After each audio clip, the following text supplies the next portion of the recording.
every meeting they would discuss someone living at the house, how they were thinking. This person is dreaming incorrectly, becoming very fearful. This person is becoming overwhelmed with their ego and they're starting to get jealous. This person is trying to make the other one look bad. They were studying everybody's human condition. And so to them it became kind of like a laboratory thing, and Billy was kind of like sitting in the middle. He's got all these 10, 15 people in the house behind him that are going berserko, and then he's trying to keep his cool and get them to keep coming back. I think 4 or 5 times on there, he's literally almost on his knees. Please come back. I want more education. Let's continue. And they kept saying, like, that's enough. It's time to stop. And at the end, on the last contact in October 78, they put him under what they called a probation for a year. If everybody could get themselves together and calm down, they would start them again. But it got worse.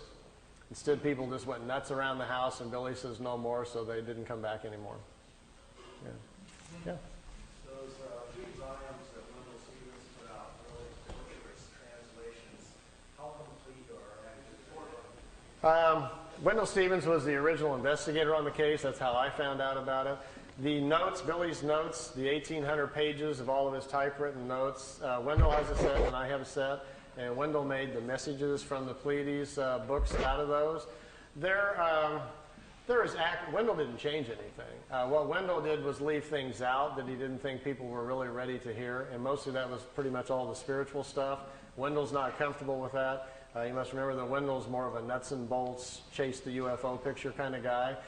So it was his decision just to leave a lot of that out of the books. But from what I've read in him, Wendell didn't make any effort, neither did I, to try to change anything. And we just figured, let the marbles fall wherever they do. My book, The Pleiadian Mission, is a little different. I actually went to Switzerland because Wendell and Lee wouldn't give me all the notes. And so when I was traveling on my next trip, I said, I'll just go to Switzerland and get them myself. So when I did, I was interested in all the stuff that wasn't in the Messages books. Of course, the Messages books weren't all out yet at that point. So what's in mine is pretty much, most of the book is 67%, 60 to 70%, mostly the spiritual stuff, which is what I was particularly interested in. The book isn't about the UFO case. It's about the Pleiadians, how they live, why they came here, all about Earth, our history, what a creation is, what a universe is, all about the incarnation and the cycles and everything. These were the things, the questions that I had, and that's predominantly what's in my book. So your book is your book a summary then? Yeah, in my words. Yeah. And I think in some ways, not to put Wendell's down at all, I'm a big Wendell fan, I love the guy, but my book is probably more accurate at the things I talk about than his, because Wendell wasn't interested in a lot of those things. Wendell felt obligated to put it out, but didn't care that too much about it. And there's a lot of places in Billy's notes where things are not explained well, and then they just didn't get it right, and then later on they fixed it, and Wendell didn't know about that. So Wendell didn't take the effort really to, look into things that much because he wasn't that interested in it. Of course, reading the translations are an exercise in masochism. I've got one set of them. I used to make sets of them every now and then for study groups. People, the whole pile of them. Yeah, they were translated by a German student who didn't speak English. So he got a dictionary and transliterated it, just word for word without fixing the grammar. So it's as you read it, after you read the first few pages, that you're about getting a headache trying to figure out where the adjectives are. Why isn't the adjective over here? And we don't speak that way. But then you get used to it. You get a flow after a while, and you kind of look at sentence by sentence, and then you start, reading them a little bit better. So the translations are lousy. The first 3 books of the 18 books I had translated in beautiful English. I paid $2,500 a book to a translator. I was going to do the whole 18 and then put them out on the market. And I just gave up. I couldn't afford it for one thing. And about that point is when I decided to get out of the Figu, so I just gave up. And I had put the whole thing on audio tape, so I figured that was enough. And then I picked out the more interesting parts of all the notes and put it in the Pleiadian Mission book and stopped there. It's just too big of a task. You have to do the whole thing. There's also some other books that Billy didn't give me, but which I read over there. There was 2 more books that Wendell doesn't have and I don't have. There's actually 20 sets of the books. But the last 2, there's very little information from the ETs at all in it. The last 2 are all about the people in the house arguing. All the fighting, people were suing each other. One guy called the sheriff on another guy, and then somebody's sleeping with somebody. It's just a big soap opera, and that's why he never released those. He never gave them to Wendell either. it's a real interesting study of what happens to a small group of people in a remote area when something like this happens to them.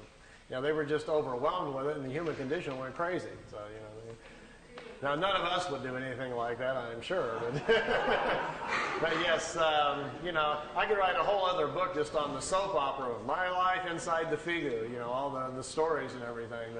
But I'm not so much into the messenger, I'm into the message, so I really wasn't looking at any of that. You know, I went over there for my own self to get educated, and that's all I really paid attention to, yeah. Well, let's take a little seat break. I see a lot of people squirming.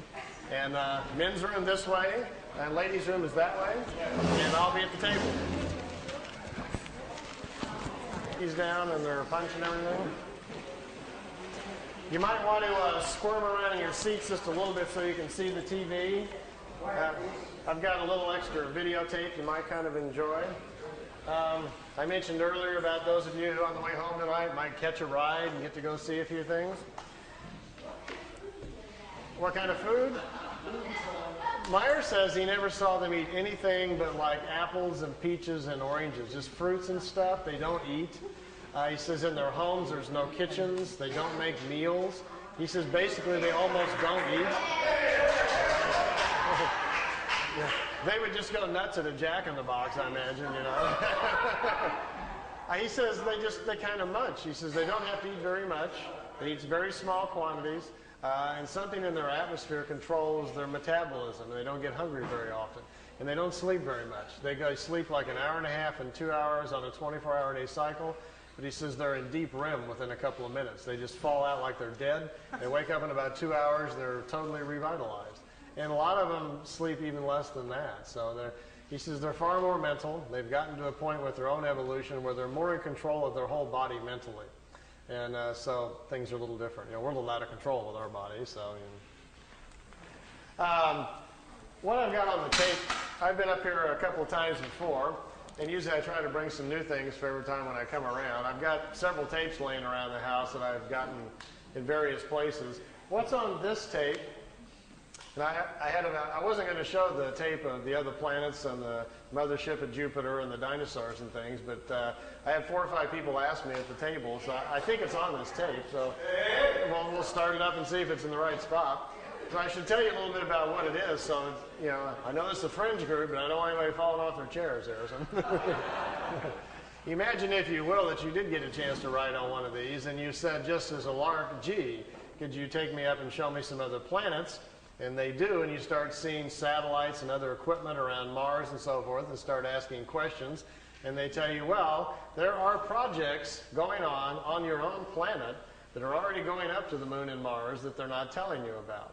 And these satellites you're looking at in this equipment is part of joint efforts by America and Russia on one group, and also the Germans, the technologists who survived World War II and went on their own, are already building communities up there. They're way ahead of everybody else. So there's some stuff up here that you're not seeing on the evening news. So I'm going to show you a couple of those things. As well, at one point, Billy asked if it was possible to go back in time and actually see dinosaurs. He was just, kind of goofing.